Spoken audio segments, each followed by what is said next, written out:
తిరుమల శ్రీవారి లడ్డూ నెయ్యి కల్తీ ఘటనలో నిందితులను తొలి రోజు సిట్ అధికారులు సుదీర్ఘంగా విచారించారు. తిరుపతి సబ్ జైలు నుంచి నిందితులైన భోలేబాబా డైరీ మాజీ డైరెక్టర్లు విపిన్ జైన్, పొమిల్ జైన్ తో పాటు Srivaishnavi dairy CEO Apurva Vinayakanth Chavda, AR dairy MD రాజశేఖరన్లను సిఐడి అధికారులు కస్టడీలోకి తీసుకున్నారు.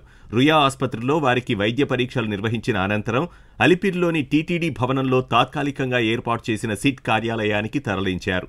మధ్యాహ్నం 12 గంటలకు ప్రారంభమైన విచారణ సాయంత్రం 5:30 వరకు సాగింది. నిందితులు నలుగురిని వేర్వేరు గదుల్లో ఉంచి విచారించారు.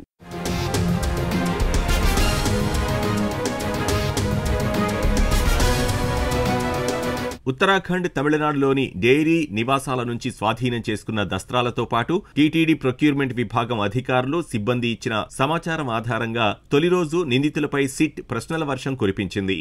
భోలేబాబా డైరీ డైరెక్టర్లుగా రాజీనామా చేయడంతో పాటు వాహన డ్రైవర్లుగా ఎందుకు నియమించాల్సి వచ్చిందన్న అంశాలపై విపిన్ జైన్, పొమిల్ జైన్లను ప్రశ్నించారు. డైరీకి పాలు ఏ ప్రాంతాల నుంచి సేకరిస్తారు, సేకరించిన పాల నుంచి వెన్న, నెయ్యి తయారీలో అనుసరించే విధానాలు, వాటి నాణ్యతను నిర్ధారణపై ప్రశ్నించారు. 2021లో టీటీడీకి నెయ్యి సరఫరా చేసే టెండర్ దక్కడంలో సహకరించిన వ్యక్తులు తదితర అంశాలపై వివరాలు సేకరించారు. టీటీడీకి నెయ్యి సరఫరా చేసే స్థాయి లేకున్నా టెండర్లలో ఎందుకు పాల్గొనాల్సి వచ్చిందని ఏఆర్ డైరీ ఎండీ రాజశేఖరన్ను సిట్ ప్రశ్నించినట్లు తెలిసింది. మార్కెట్ ధరల కన్నా తక్కువ ధరకే నెయ్యి సరఫరా చేయాలని ఎందుకు నిర్ణయించారని అధికారులు ఆరా తీశారు. భోలేబాబా డైరీ నిర్వాహకులతో ఒప్పందం కుదిరిన తర్వాతనే టీటీడీ టెండర్లలో పాల్గొన్నారా అని ప్రశ్నించినట్లు తెలిసింది. ఉత్తరాఖండ్లో ఉన్న సిట్ బృందం అందించిన సమాచారం ఆధారంగా మరికొన్ని ప్రశ్నలను నిందితులపై ఇక్కడి అధికారులు సంధించారు.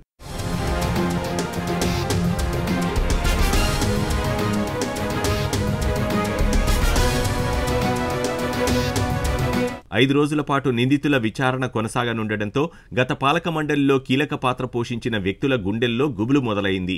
విచారణలో ఏ పేర్లు బయటకొస్తాయో అని ఆందోళన చెందుతున్నారు. అలాగే టీటీడీ ప్రొక్యూర్మెంట్ విభాగంలో పనిచేసి అక్రమాలకు సహకరించిన ఉద్యోగుల్లోనూ అలజడి నెలకొంది.